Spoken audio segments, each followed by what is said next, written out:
हमें एक द्विघात समीकरण दी गई है 3x² minus 4√3x plus 4 equal to 0। हमने इस द्विघात समीकरण के मूल निकालने हैं। तो सबसे पहले हमने उपरोक्त द्विघात समीकरण की तुलना द्विघात समीकरण के मानक रूप ax² plus bx plus c बराबर 0 से की और इसी को हमने लिख दिया है। तो हमने मानक रूप में देखा कि x² के साथ में a आता है और उपरोक्त द्विघात समीकरण में x² के साथ 3 आया हुआ है, तो a इक्वल टू हो जाएगा 3। मानक रूप में x के साथ b आता है और सवाल पे x के साथ में माइनस का 4√3 है, तो b इक्वल टू हो जाएगा माइनस का 4√3। द्विघात समीकरण में कांस्टेंट टर्म c है और दिए गए सवाल में कांस्टेंट टर्म 4 है, तो c इक्वल टू हो जाएगा 4। इसके बाद हम विभक्ति कर b² माइनस 4ac निकाल लेंगे। इसका मान पॉजिटिव या 0 होने पर ही मूल निकल पाएंगे। अगर इसका मान नेगेटिव होगा तो मूलों का अस्तित्व नहीं होता है। तो b की जगह पे हम वैल्यू रखते हैं माइनस का 4√3 का स्क्वायर, क्योंकि यहाँ पे b² है, माइनस 4 इंटू a की जगह पे 3, c की जगह पे 4। तो ये हो जाएगा माइनस का स्क्वायर प्लस 4 का स्क्वायर 16, √3 का स्क्वायर 3। तो 16 इंटू 3 होता है 48, माइनस यहाँ पे भी मल्टीप्लाई करके 48 आता है। 48 से 48 अगर माइनस होगा तो आता है 0। तो b² माइनस 4ac 0 आ चुका है।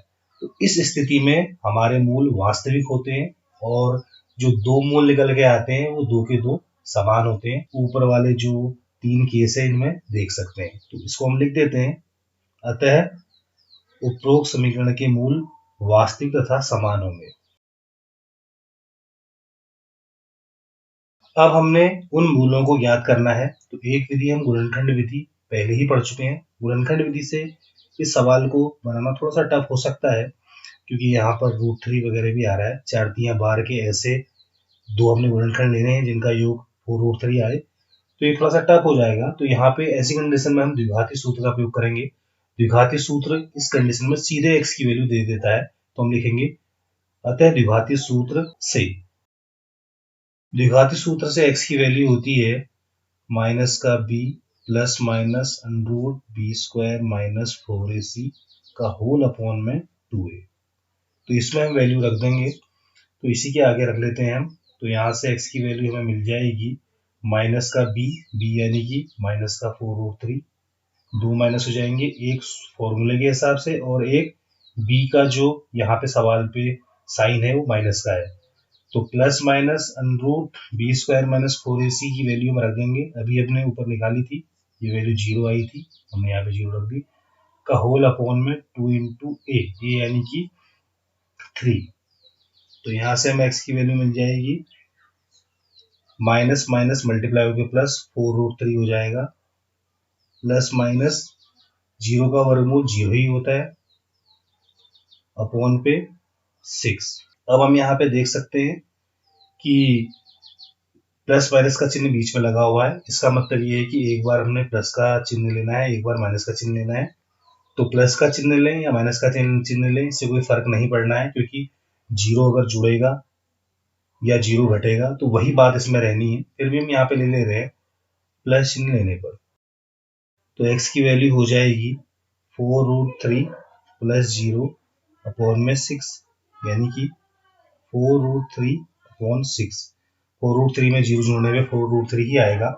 ऊपर नीचे हमने काट लिया 2 से, तो ये हो जाएगा 2√3 अपॉन 3। √3 से 3 कटता है √3 टाइम्स, तो ये हो जाएगा 2 अपॉन √3। ऐसा ही माइनस चिन्ह लेने पे भी होगा।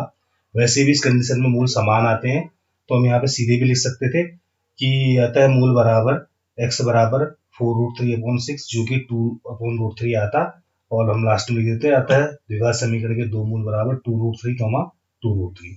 लेकिन हम यहाँ पे अलग से ले रहे हैं, तो अलग से हम लेते हुए दिखा देते हैं माइनस चिन्ह लेने पर। तो यहाँ से x की वैल्यू हो जाएगी 4√3 ऐसे रहेगा, ये बीच का जो साइन है माइनस का लेना है, माइनस 0 अपॉन में 6, वही कंडीशन होनी है।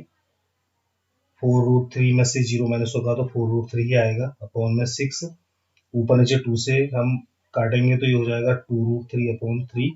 ऊपर नीचे हम √3 से काटेंगे तो √3 से ऊपर घटेगा तो 1 टाइम्स यानी कि 2 ही बचेगा, और यहाँ नीचे काटेंगे तो √3 आ जाएगा। तो अतः यहाँ पे हमें दोनों ही मूल मिल चुके हैं, 2/√3, 2/√3, इसी को हम लिख देंगे। अतः द्विघात समीकरण के मूल बराबर 2/√3, 2/√3, यह हमारा आंसर हो जाएगा।